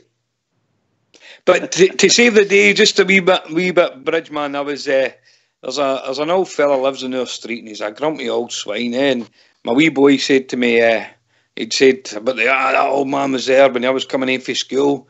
You know what, Dad? See, old men, they're all dead grumpy. Well, every old man except my papa and Bridgeman. I was like, oh, Bridgeman, I would delight to hear that. Oh, yeah, the boy's got sense. The boy's got sense. I'll tell you, the boy's got sense. Everybody except my grandpa and Bridgeman. Brilliant. We must have won that day when you met him. Nice young boy. You don't bring him over often enough, by the way. I can't know. He's a nice young boy. He's obviously adopted, isn't he? Because Padge's young lad was there, wasn't he? Padge's kid was there. Brilliant. Oh, there's more. Yeah, there's more and more kids turning up to the games now. I love to see the young boys. You know, see them coming in. It's absolutely fantastic. Well done, Padge. But just down and about the stadium now, Bridgeman. There's I don't know if it's maybe the manager that it's a lot of the Waynes will know who Steven Gerrard was, but I think it's great to see more and more kids coming back along to the games, and it'll be even better seeing all the kids out with the strips on as well now. Wow, that's going to be something to see when this all settles down. You're getting closer to Christmas. There's going to be a whole load of the away strip will be out if it's not out now. Oh my God, it's going to be fantastic. I heard you saying earlier on. I got my order for the club. There you go then. It was maybe I think it took about 10 days or something maybe, but you know, Travel, a lot of folk have been worried about that because they're expecting money to be taken off at a certain time and they're budgeting for it. You know, because maybe they're on weekly wage, I don't know, or maybe on monthly, heaven forbid, and they think I've still got that in the bank and. Because it's not happening, they're away potentially going to spend it, you know. No, well, I mean, they're adults, mate. They're adults. I ordered the strips. The money got took immediately, but as it turns out, I've had to send two out of the 3 strips back. They were supposed to too tight. Well, considering they sent me a kids XL. I'm pretty. What was that? Too long? And then Travel, you walked into that one. I got him back for you, Bridge. I got him back. Thank you, pal. Thank you. Wait till I see him up at the bistro. Don't you worry. And out of interest, if anybody's ordering for kids, I ordered a kids 2XL for my son, and I mean he's a big 11-year-old. He's a big tall boy, but. A kid's 2XL didn't even look at him. I think I'm going to have to either get him an adult small or a medium. So I'm hoping I'll get a replacement, but as it turns out, the kid's 2XL's nowhere near fitting them. So, but the blue one fits me, and I'm happy with that. You got my strip; it didn't fit you, so you could save the VAT on it. Wayne's Clay's unbelievable. How tight is that, Bridge? How tight? Shocker, isn't it? Oh, yeah. You should have seen me try to get into that. It was the orange or tangerine kids XL they sent for me. Oh, I'm desperate for that for my holidays, but nah. No way. I was going to Tango, man, wouldn't you? I was getting it a stretch and everything, but nah, I didn't even get it out of my head. Are you taking some oil gear up to the donations are looking for clays and that at the weekend? You're sure you have a lot of clays that don't fit you anywhere? Yes, you're right. Enough a day. I'm actually. Do you know something? I'm actually looking forward because I've kept all my strips over the years, and I've got the original orange strip up my loft. It's going to take me a good wee while, but I'll get back into that. But that was when I was a boy. You getting on? No, I've got all my. When did you last have the orange strip out? That was the one that had the NTL broadband on it. How long ago is that? Oh, I know, that's what I'm saying. You'll never get in that, boy. Bridgeman, you'll never get in that. You'll need to swim after the boat to lose a bit of weight for that. I'll need to tow the boat behind me, I think. The only way he'll get into that, mate, they'll be putting screws in the boat. Yeah.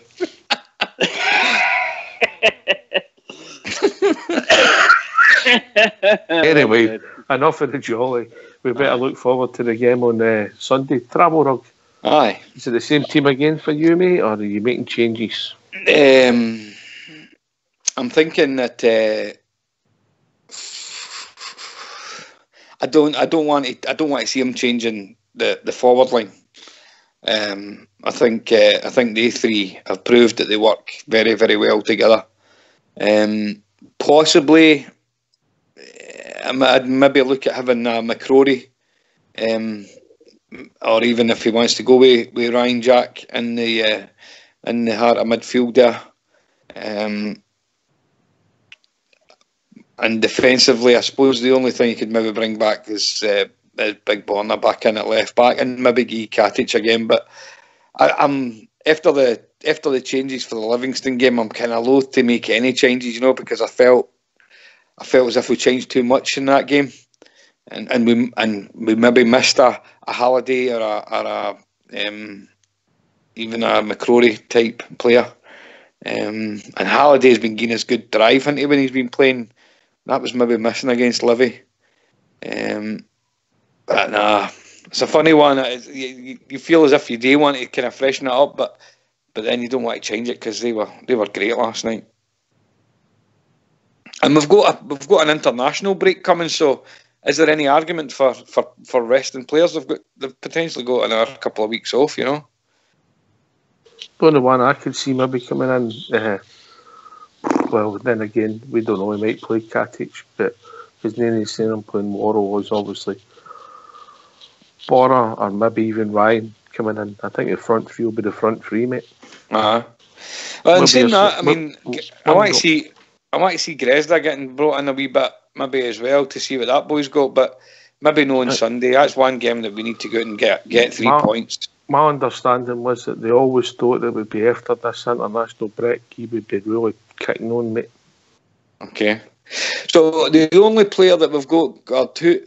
Well, I suppose we've got Borna and Alan McGregor are going away with their national teams, and then and there's Katic maybe going away with the Croatian under 21s. There's nobody else going, is there? Koulibaly, okay, aye. He's with Mali, isn't he? Aye. Oh, and Arfield. Canada. Mm-hmm. Aye. Obviously, Big Macaulay's withdrew for the Ulster team, Big Northern Ireland team Ulster, just to get himself fit. Yes, mate, I think it's the right decision. To be honest, I think he's come to a point that he just wants to get fit and ready for Rangers. I think that's what he'll be doing behind the scenes, mate.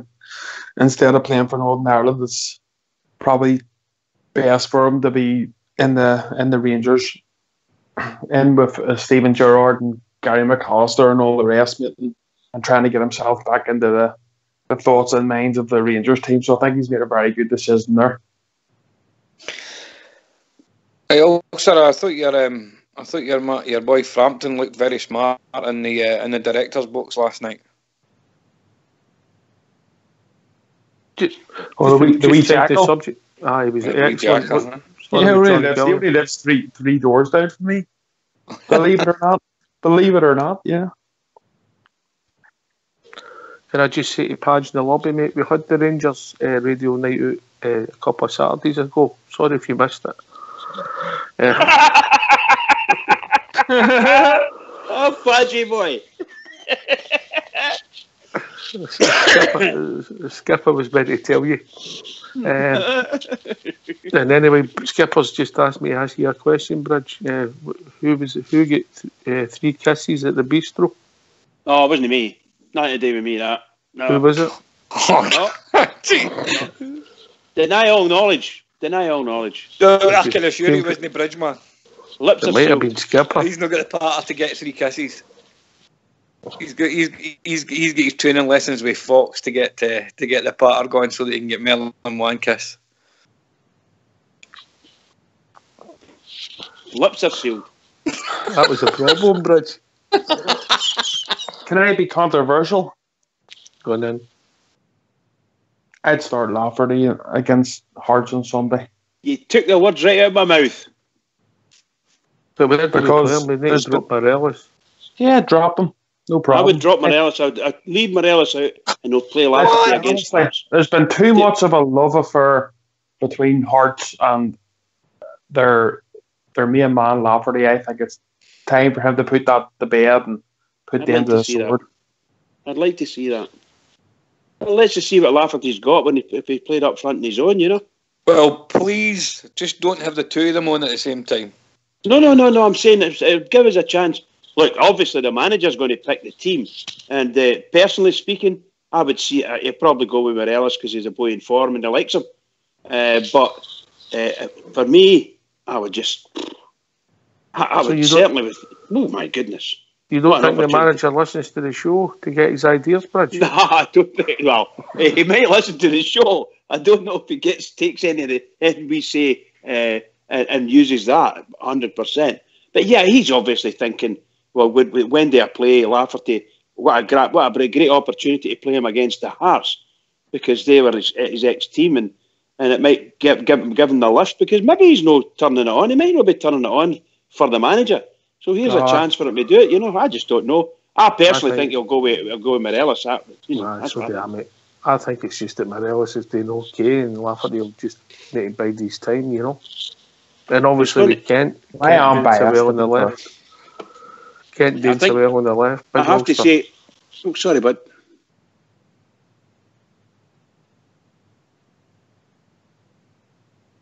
And you come Ulster, we can't do so well on the left. It makes it harder for Lafferty. Yeah, but I don't want to see Lafferty on the left, mate. You know what I mean? If you're not going to play Lafferty as your main attacker, then keep him on the bench. Lafferty for me is on the bench. Yeah, well, not as a. I know he's played there for Hearts. I know he has on the left hand side, but I'm only going from what I've seen from him as a Northern Ireland fan, and leading the attack. If we were to start with Lafferty on Sunday, I'd be happy. I'd be happy enough because I know the big man can do a job. And more to the point, I was delighted to see him. There was a picture last night of him hugging Morelos when Morelos came off, and I thought, well done to the big man, because instead of thinking of himself and sitting on the bench and a wee bit annoyed and mumbling, about not being there or featuring in the game, he was more concerned about the team getting the result, which was very good. And for me, I don't know if you noticed, big man, that he was out giving instructions for the manager, passing them on to McGregor when he was warming up. I seen that. McGregor was pointing up to his head. He was going too high. I don't know what that was all about, to be honest. But no, I think Lafferty has a lot to offer. Seriously, I do. If we decided to go on Sunday with Lafferty up front and rest Morelos, if we don't, fair enough. If we do, I'd be more than happy. But I just don't want to see Lafferty on the left-hand side. Either put him up as your main attacker or just leave him on the bench and have players like Kent or Glenn Middleton playing on the left who are better. Spot on there, Ulster. If you're going to play Lafferty, then he's a replacement for Morelos, and if you want to replace Kent, then you replace him with Middleton. Yes, I agree. That's it. And I personally, I don't see him taking Morelos out of the team because he's saying the league's a priority. He's going to play the strongest team, and I do agree with you. I think Lafferty will do a job. However, for this game at the weekend, I think just because how much Morelos would have took for that game on Thursday night, provided he's fully fit, then I've got no reason to see him coming out, and maybe you might need to bring Lafferty on for after an hour or something to replace Morelos. Maybe if you do need a goal, or maybe just need to change the things a wee bit. But no way should Morelos be out the team for Sunday. I don't think so. I think with international break coming up, he's not in the Colombian squad, mate. He'll be playing. That'll I agree with you. I think it's going to. It would be intriguing to play against the Hearts and throw Lafferty in and just to see what happens. And Hearts might be thinking along the same lines. Will Rangers play Lafferty, and what will we do if they do? How are we going to handle them? It's just the intrigue of it all. Personally, I don't see the manager doing it. I mean, that's the top man. Morelos is his top man. and that's what about this? What about this striker that Hearts have got, the big unit? He's been causing a lot of bother. I mean, I'm quite happy that our 3 centre halves, I think, are all aggressive enough and big boys that I think the 3 of them, whichever 3 that he 2 of the 3 that he chooses, will be able to handle him.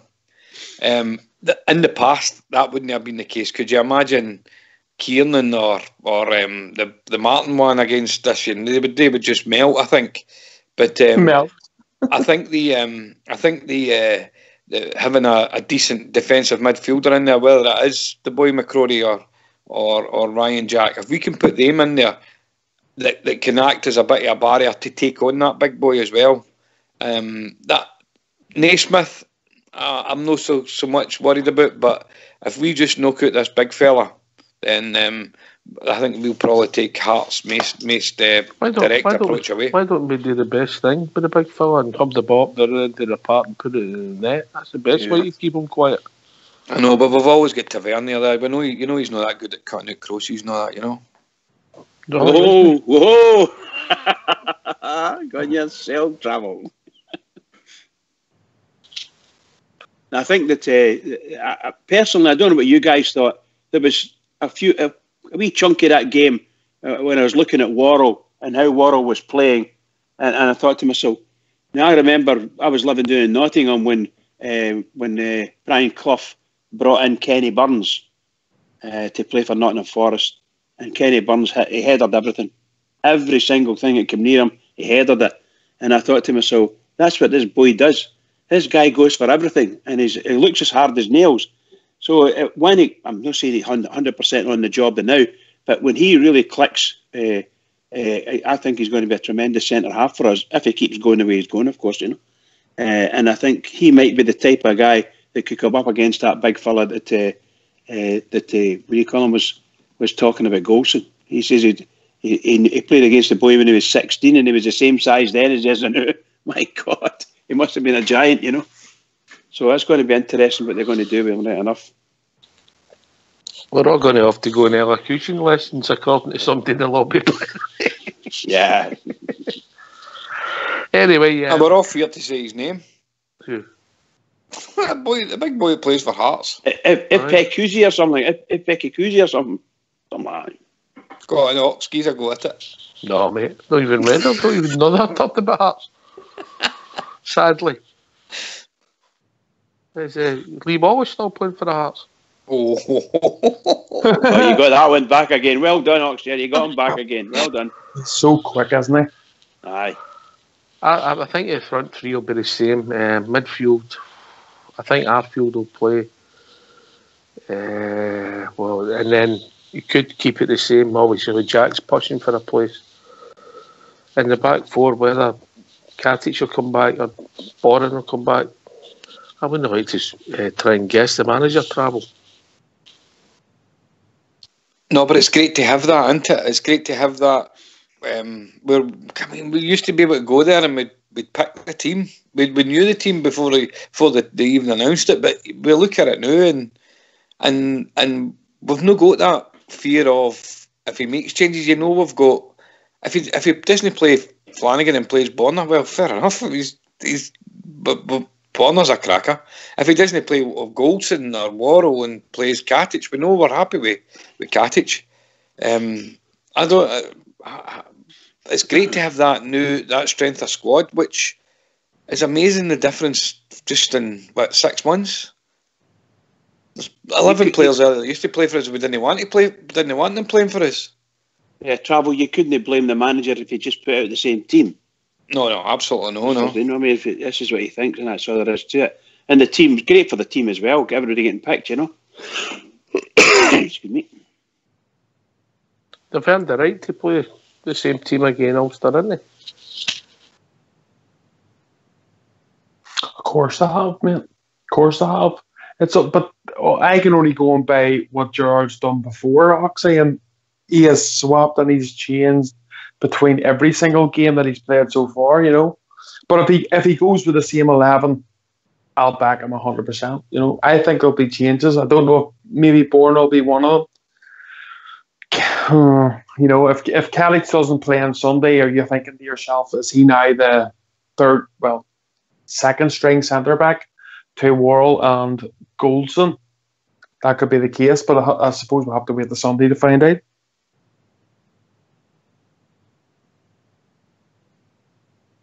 Aye, it'll be interesting. Big game for us, Trevor. Again, it's great, isn't it? Absolutely brilliant. And I don't know. I think they've all learned a big lesson for Sunday there, and I'm hoping that that what happened on Sunday there sticks with them for a long time, because that should be a motivation for them to get their finger out. That we can't just go, and there's loads of circumstances that you could throw it for that poor performance on Sunday, but what a response they've gave us, and now it's up to them to build on it. And I liked the way that the manager mentioned that you don't want to be going into this international break after a loss, because it kind of hurts a wee bit longer, you know. I think we all felt that when we got it last time, wasn't it? Aye. We lost to them. So, no, you're right. There's another wee incentive to go out and get a good performance on Sunday, you know.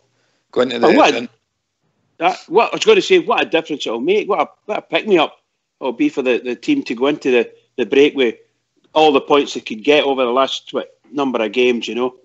So, great performance in Europe, and then 3 points in the league against the top of the league. Brilliant.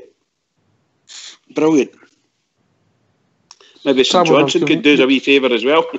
Trevor, you've not been on for a couple of weeks, mate. How are you rating this, the start? Did you see it coming? Oh, no, absolutely no. I know, particularly the European performances and the way that the team, some of the players have really surprised me. The level of play that we're getting for Jaria. Aye, what a find that boy is. He's a cracking player. The central defence, I've been really impressed with him as well. And whichever two of the three, they've been really, really good. And you know, I'm that way. I don't really want to see him changing the central defence. I'd rather they just kept the two all the time. Pick what two it is and just continue to let them build a partnership. I'm used to seeing partnerships in central defence for us, you know, and it's always been the cornerstone of a right good team, you know, whether it's the Weir and Bugera or Goff and Butcher or whatever partnership. I don't really like this changing them all the time, but the three of them have all shown me that they can all do it at a reasonable level. So, aye, very, very good. It's easy to be critical of the points for where we are points in the league wise, but if you take out the Aberdeen game where terrible decision for the referee and linesman, and even to lose a kind of late goal, and then the late goal against Motherwell, see even that, what a position, would be delighted if we'd had a wee bit more luck in the two games. And Livingston was terrible, but I'm going to put that down to the blip as well. It's a terrible surface to be playing on. We just didn't show up, but let's hope they learn from it. And I think they've shown us that they can learn from it. They continue to develop this team, don't they? So let's hope that's they take that lesson and just keep kicking on. Yeah, mate. I think you're right. It surprised me. Stephen Gerrard said there's going to be bumps in the road, mate, and he's been right, because there's a lot of experience in the team as well. Well, fair enough, but I don't think they didn't show inexperience last night. They showed that team, that the way that they performed last night, you would never have thought that they've had 3 months together, 3.5 months together. The way the Rapid Vienna were a decent team, and the way that we took them apart in that second half, that was impressive. So, it's the future's looking good for us, and I'm still thinking we can challenge big time on a few fronts. That's how it's a big again for us on Sunday, Bridge, because obviously if we do win on Sunday, we'll close the gap by 3 points. We're only going to be 5 behind the leaders, and we're starting to close the gap, mate. That's how it's a massive game for us. Well, great if we get a good result against them, we win the game. Absolutely. Biggest game of the season. It's our biggest game of the season.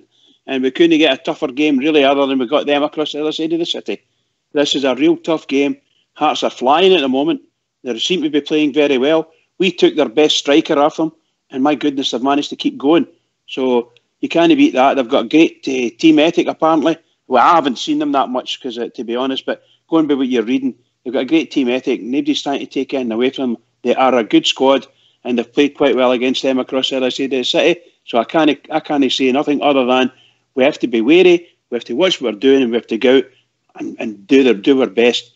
Hopefully the manager picks his best team, and his best team is every bit as good as we were on Thursday night, and that'll do me. We'll win the game. We will win the game. Oh, see, just before you move on to that what Bridgeman there said was that Hearts have got a great squad. It's hard to know what these other teams are because we don't really pay that much attention to them. But I've got confidence that we've got the best squad in the league. And we're only in the first quarter of the season. Even reached the first quarter of the season. But I've just got confidence that as we get deeper into the season, particularly during the November, December, January time, the depth of our squad is going to pay dividends for us. Whereas I don't know that Hearts and even Hibs are going to have that same staying power. And I don't think the Otters have got a particularly strong squad. I think when they get away from their main players, particularly in their defence, I don't think they've got the backup that we've got in our defence. So if they got a couple of injuries and they're relying on your Hendrys or they've got that other fullback again, and I can't. And Malumbu, he's no, for the amount of money that they should have in the bank, that's not the type of player they should be going to sign. Fair enough, he was a good player for Kilmarnock, but is that what their marquee signing should have been? So I'm confident that we've got a right good depth of squad now, and we may see the good return on that as we get deeper into the season. I hope so, mate. I mean, obviously there's competition, Joe. Obviously we've got a decent backup goalie. You've got Flanagan that covers both full-back positions. We've got 3 centre-backs. We've got 2 wide-backs. With Grester and Middleton covering both sides. A lot of competition in the middle of the midfield.